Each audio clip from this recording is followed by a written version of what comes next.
A beer bottle slams neck in front of a customer at a tavern bar. The female smiles, but also frowns at the same time and says, "Dude, you are such a brian." Danny Brackett, who just took the beer, calls to his wife Jane Brackett and says, "And you are too." The unruly, legendary Danny Brackett grabs the beer bottle and leaves along with Colby Brackett and his 4 brothers. In which Danny opens the door and admits that it's time to go home. Colby stares at his mother, Jane Brackett, and puts his lips onto his lips, and Danny smacks him in the head with a newspaper, saying, "Let's go, bro."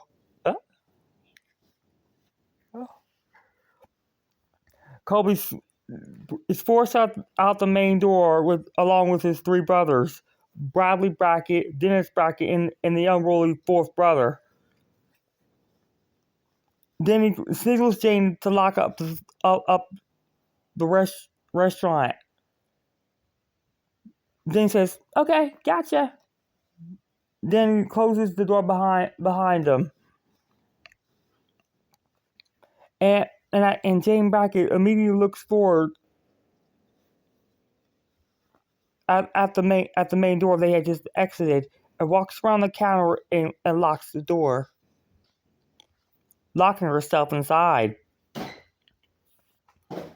Jane then closes the curtains and walks around in her high-heeled shoes, dressed in her white shirt and black pants. And turns on some music and starts wiping the tables within the bar, cleaning up the bar mess. She sweeps some glass off the floor and puts it in the trash. She connects the trash, the broom to the wall and connects the dustpan to the wall. The phone rings immediately after, scaring her, and she screams and turns around. She takes a sigh of relief and slides her hands on her shirt and pants before walking across the room and to answer it. She answers the phone and says, "Hello, Brackett Bar and Tavern." The unknown voice responds, "Hello, Jane Brackett. You happen to be the wife of Danny Brackett?" Jane responds, "Yeah, this is her."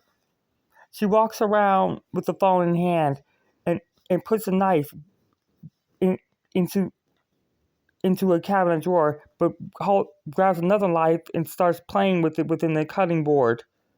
And an anonymous voice responds, "You're going to die tonight, Jane." Jane responds, "Nigga, you sounding sexy tonight. You sure you're not playing with any boy toys of your own, Danny?" The voice responds, "This isn't Danny."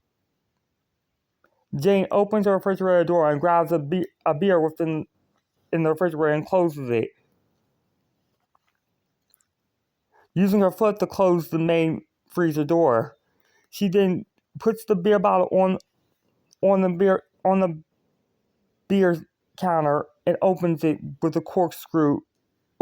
Pops the corkscrew lid off with the corkscrew itself before drinking a little. She then walks forward and trips over a stool in which she drops the beer bottle on the ground. Jane Brackett responds, "Fuck me." The unknown assailant responds via the phone herself, in which she was still listening to the phone. "You know, Jane, it doesn't sound like you're at home. It doesn't sound like Danny's with you. It doesn't sound like your son's with you. It seems like you're in a bar. A lonely and confiscable bar. Have you ever felt a knife cut through your body till you feel bone?" Jane pauses for a second. Her eyes starting to widen in horror. And the unknown assailant responds, do you remember, don't you know that somebody after the Brackett bloodline? And I want to let you know that you're next.